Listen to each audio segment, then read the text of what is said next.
সালের দ্বাদশ শ্রেণীর সকল প্রিয় ছাত্রছাত্রীদের জন্য সংস্কৃত বিষয়ের আরও একটি ভিডিও নিয়ে আসলাম। এবিটিএ টেস্ট পেপার থেকে 210 নম্বর পেজের এমসিকিউ, এসিকিউ এবং ব্যাকরণের একটি উত্তরপত্র। এর আগের ভিডিওতে আমি এসি 36, এসি 80, এসি 128, এসি 159 নম্বর পেজের এমসিকিউ, এসিকিউ এবং ব্যাকরণের উত্তরপত্র করে দিয়েছিলাম। তোমরা যারা সেই ভিডিওগুলো দেখোনি, সেই ভিডিওগুলির লিঙ্ক এই ভিডিও ডিসক্রিপশন বক্সে তোমরা পেয়ে যাবে, অবশ্যই দেখে নিও। আর তোমরা যারা আমার চ্যানেলে নতুন, চ্যানেলটি সাবস্ক্রাইব করে দিও আর বেল আইকন অন করে দিতে একদম ভুল করবে না, যাতে সবার প্রথমে তোমাদের কাছে নোটিফিকেশন পৌঁছায়। তো আজকে আমরা আলোচনা করব প্রথমেই এমসিকিউ নিয়ে। এমসিকিউর আমাদের প্রথমেই রয়েছে গদ্যাংশ থেকে। একের দাগের প্রশ্নটা কি? আর্যাবর্ত শব্দের অর্থ কি? এর দাগের উত্তরটা হবে আর্যরা ঘুরে বেড়ায় যেখানেই। দুইয়ের দাগের প্রশ্নটি কি? না ক শব্দের সংস্কৃত প্রতিশব্দ কি? ডি এর দাগের উত্তরটা হবে স্বর্গ। তিনের দাগের প্রশ্নটা হলো স্কন্দরাজ রচিত গ্রন্থ। ডি এর দাগের উত্তরটা হবে চৌর্যশাস্ত্র। চারের দাগের প্রশ্নটি হলো অলিপড়বা বন থেকে আনা কাঠ কি করত? সি এর দাগের উত্তরটা হবে বিক্রি করত। এরপর আসি পদ্যাংশ। পদ্যাংশ থেকে পাঁচের দাগের প্রশ্নটি হলো স্তোত্র কথাটির অর্থ কি? এর দাগের উত্তরটা হবে স্তব। ছয়ের দাগের প্রশ্নটি হলো ভবসাগরের কর্ত্রী কাকে বলা হয়েছে? বিয়ের দাগের উত্তরটা হবে দেবী গঙ্গাকে। এরপর সাতের দাগের প্রশ্নটি হলো শ্রীমদ্ ভগবদ্গীতা মহাভারতের কোন পর্বে আছে? এর দাগের উত্তরটা হবে ভীষ্ম পর্ব। আটের দাগের প্রশ্নটি কি? নৈষ্কর্ম কিসের দ্বারা লাভ করেন? এর উত্তরটা হবে ডি এর দাগের নিষ্কাম কর্মের দ্বারা। এরপর আসি নাট্যাংশ। নাট্যাংশ থেকে নয়ের দাগের প্রশ্নটি হলো বাসন্তী স্বপ্নম অনুবাদটি কার?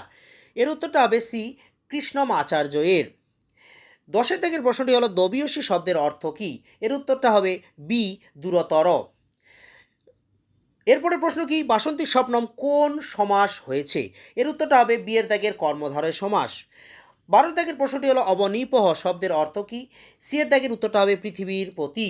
এরপর আসে সাহিত্যের ইতিহাস। সাহিত্যের ইতিহাস থেকে 13 দাগের প্রশ্নটি হলো কোনটি ভাষের লেখা? এর দাগের উত্তরটা হবে চারুদত্তম। 14 দাগের প্রশ্নটি হলো জয়দেবের পত্নীর নাম কি? এর দাগের উত্তরটা হবে পদ্মাবতী।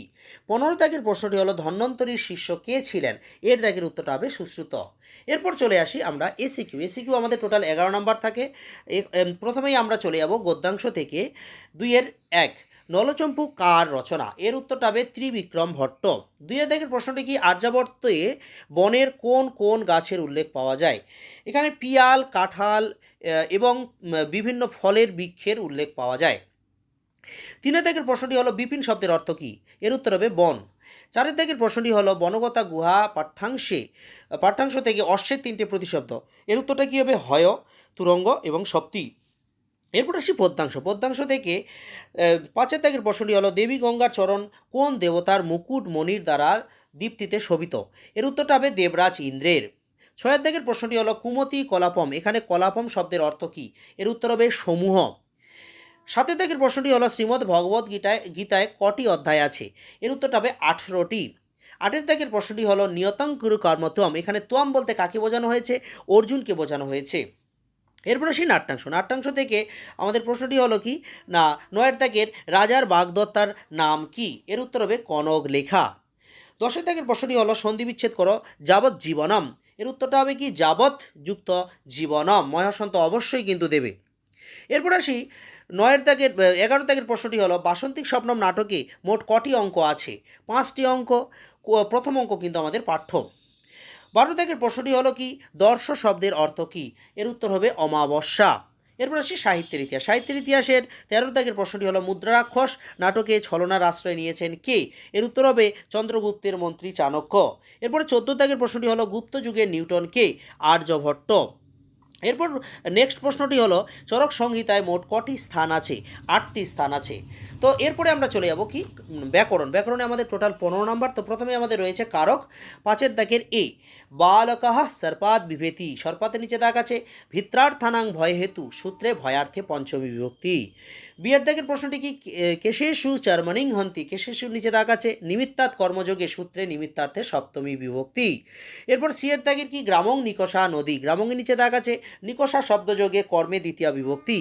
ডি এর দাগের কি? ভিক্ষুকঃ পাদেন খঞ্জঃ, এই পাদেন নিচে দাগ আছে, তাহলে এর জেনাঙ্গ বিকার সূত্রে অঙ্গ বিকারে তৃতীয় বিভক্তি হয়েছে। এরপর আসি 6 দাগের বিগ্রহ বাক্য সহ সমাসের নাম, মানে বিগ্রহ বাক্য লিখতে হবে। 6 এ প্রতিদিনম, দিনাং দিনম, অব্যয়ীভাব সমাস। বিয়ের দাগের কি? ত্রিভুবনম, ত্রয়ানাং ভুবনানাং সমাহার। সমাহার দ্বিগু সমাস। সি এর দাগের কি যথাশক্তি, শক্তিম অনতিক্রম্য অব্যয়ীভাব সমাস। এরপর আসি সাথের শব্দ যুগলের অর্থ পার্থক্য। তো এর দাগের কি রয়েছে গিরিসহ, দুটোই কিন্তু হ্রস্বইকার। তো এখানে গিরিশ শব্দের অর্থ হচ্ছে মহাদেব। গিরিশः अस्माकम् आराध्यः দেবः। আর গিরিশ গয় হ্রস্বই রয় দীর্ঘই তালবশ বিসর্গ। এই গিরিশ মানে হচ্ছে হিমালয়। মহাদেবস্য শ্মশুর গিরিশः। বিয়ের দাগের কি আচার্যা। আচার্যা মানে হচ্ছে একজন মহিলা অধ্যাপিকা। আচার্যা ব্যাকরণম অধ্যাপয়তি। আর আচার্যানী মানে হচ্ছে আচার্যের পত্নী। আচার্যানী গৃহকার্যং করতি। সিয়ের দাগের কি কবরা। কবরা মানে হচ্ছে বিচিত্রা। কবরা ইয়ং পৃথিবী। কবরী মানে হচ্ছে চুলের খোঁপা। বালিকায়া কবরী পুষ্পশোভিতা। এরপর আসি আটের দাগের এক কথায় প্রকাশ। এক কথায় প্রকাশে আমাদের কি রয়েছে এর দাগের ন সুখম অসুখম। বিয়ের দাগের কী হবে পুনঃ পুনঃ রদিতি। এর উত্তর হবে ররুদ্যতে। সিয়ের দাগের কি নদী মাতা ইয়স্যস। এর উত্তর হবে নদী মাতৃকাহ বিসর্গ। ডিয়ের দাগের কি ঘনঃ ইব শ্যামহ ঘন শ্যামহ বিসর্গ। ইয়ের দাগের কি দশরথস্য অপত্যং পুমান দাশরথী, এখানেও কিন্তু বিসর্গ অবশ্যই দেবে। এরপর আসি নয়ের দাগের পরিনিষ্ঠিত রূপ অর্থাৎ প্রত্যয়। সর্বশেষ আমাদের এর দাগের কি রয়েছে সহযুক্ত তুমুন সহিতুম বা সরুম, দুটোই উত্তর ঠিক। বিয়ের দাগের কি প্রণমযুক্ত ল প্রত্যয় প্রণম্য, মূর্ধন্য কিন্তু অবশ্যই দেবে।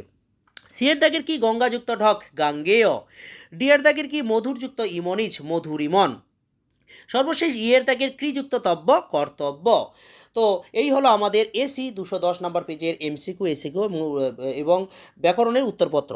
খুব শীঘ্রই তোমাদের জন্য এসি 227 নম্বর পেজের একটি উত্তরপত্রের ভিডিও নিয়ে আসবো। তোমরা যারা আমার চ্যানেলে নতুন, চ্যানেলটি সাবস্ক্রাইব করে দিও আর বেল আইকন অন করে দিতে একদম ভুল করবে না। ধন্যবাদ।